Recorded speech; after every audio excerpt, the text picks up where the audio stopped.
Salam kenal, nama saya Cliff Guardinata. Pada kesempatan ini saya ingin sharing mengenai sistem pendukung keputusan pemilihan karyawan terbaik dengan menggunakan pendekatan AHP. Saya mulai dengan latar belakang.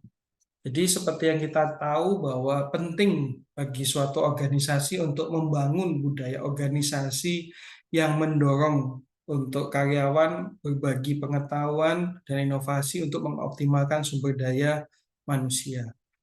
Salah satu teori Maslow itu menekankan bahwa pentingnya memenuhi kebutuhan harga diri dari karyawan atau dapat dikatakan apresiasi atau aktualisasi diri ya. Teori Maslow ini kan mempunyai teori tentang pemenuhan kebutuhan dari level paling bawah sampai paling atas. Nah, apresiasi ini atau aktualisasi atau penghargaan ini merupakan salah satu kebutuhan juga yang harus dipenuhi oleh perusahaan supaya karyawannya menjadi loyal. Penghargaan bagi karyawan terbaik yang sejalan dengan visi misi dan nilai-nilai perusahaan dapat memenuhi kebutuhan ini. Ketika dihargai, maka harga diri karyawan itu terangkat atau merasa bahwa wah saya diapresiasi oleh perusahaan ini menjadi hal yang baik. Oleh karena itu perlu adanya satu pendekatan untuk melakukan pemilihan karyawan terbaik dan tentu saja hal ini menjadi satu tantangan. Kenapa menjadi tantangan?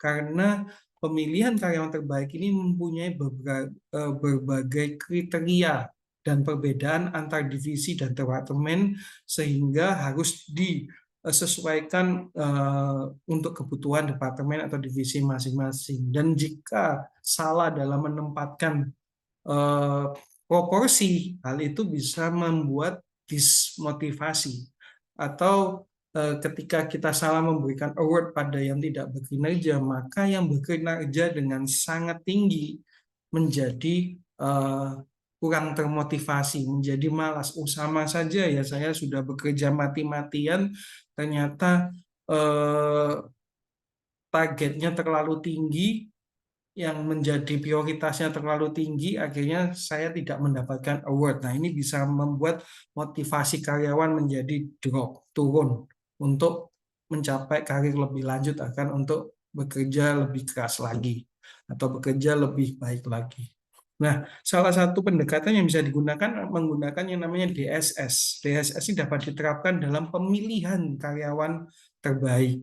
Nah, oleh karena itu, penelitian ini diharapkan memberikan kontribusi pada manajer sumber daya manusia dan teknologi informasi yang berfokus pada DSS, pengambilan keputusan untuk mendukung keputusan dalam atau berkaitan manajemen sumber daya manusia. Tentu saja implikasi praktisnya membantu manajemen merancang kebijakan sumber daya manusia yang lebih efektif dan efisien. Nah, salah satu pendekatan yang digunakan adalah AHP. Ya, pada dasarnya ini merupakan proses pengambilan keputusan dari alternatif-alternatif yang tersedia untuk diimplementasikan. Jadi, ini merupakan salah satu perangkat yang digunakan untuk mengambil keputusan. Dalam hal ini adalah keputusan untuk mencari karyawan terbaik. Ya, saya mulai dengan kriteria terlebih dahulu.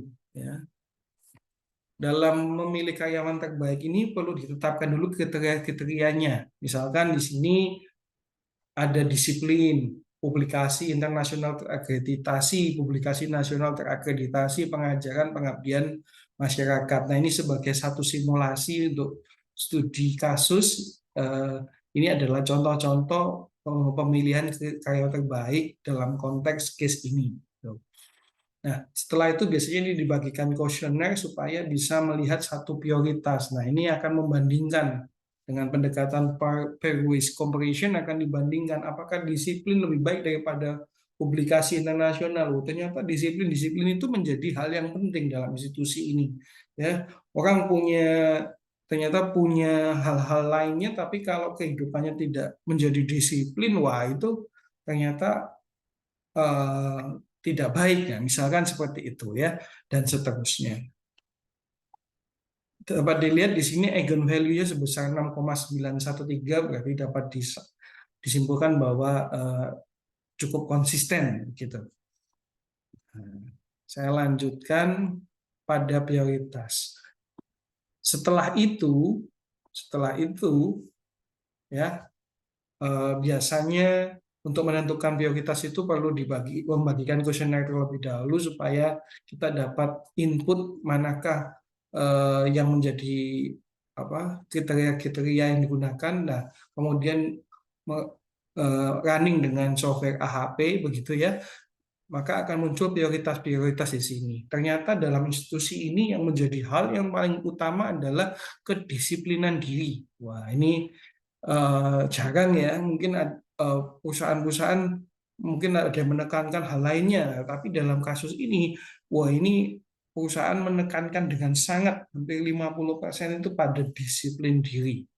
Ya, yang kedua, kita bisa lihat publikasi internasional 29,5%, yang ketiga publikasi nasional 5,5%, pengajaran 12,2%, yang kelima pengabdian masyarakat 2,4%. Nah, ini adalah prioritas-prioritas untuk penilaian kinerja karyawan.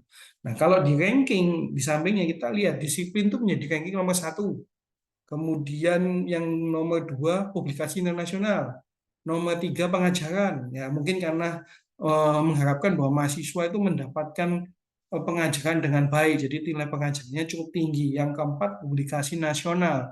Yang kelima pengabdian masyarakat, ya, pengabdian masyarakat untuk memenuhi eh, kriteria yang disampaikan atau ya biasanya poinnya cukup relatif kecil begitu ya, makanya nilainya juga relatif kecil. Kemudian setelah kita menentukan prioritasnya, nah hasil-hasil dari nilai-nilai dari kinerja karyawan tersebut kita running, ya kita running. Nah kemudian akan terlihat di sini manakah yang layak untuk mendapatkan award gitu ya. Nah bisa kita lihat berdasarkan weighted average atau berdasarkan pembobotan kita bisa lihat, wah mana ini yang paling tinggi. Oh ternyata kalau di ranking ini A, nama A ini 4,9, nama D ini 4952, 4976, 4,8, 4928, 486. Wah, bisa jadi 3 terbaik kan H gitu ya. Terus kemudian yang A, kemudian yang yang L, ya kemudian yang P ya. Ini 5 terbaik bisa dibilang 1, 2, 3, 4, 5. Nah, dari sinilah akan kemudian kita akan munculkan, bahkan kalau bisa dipublishkan gitu ya di dalam meeting besar, bahwa inilah 5 karyawan terbaik yang berhak mendapatkan penghargaan award di tahun ini. Ya, ini di satu sisi akan membuat karyawannya bangga, di sisi lainnya memunculkan rasa persaingan yang positif, harapannya positif untuk supaya karyawan-karyawan lainnya melihat penghargaan itu dan mengejar penghargaan itu. Dan harapannya reaksinya adalah positif, tidak berkompetisi secara negatif. Baik, demikian yang saya sampaikan. Ini adalah salah satu contoh simulasi mengenai bagaimana menggunakan AHP sebagai decision support system gitu untuk pengambilan keputusan untuk menentukan mana karyawan dengan kinerja yang terbaik. Demikian yang bisa saya sampaikan. Terima kasih banyak. Rahayu, rahayu, rahayu.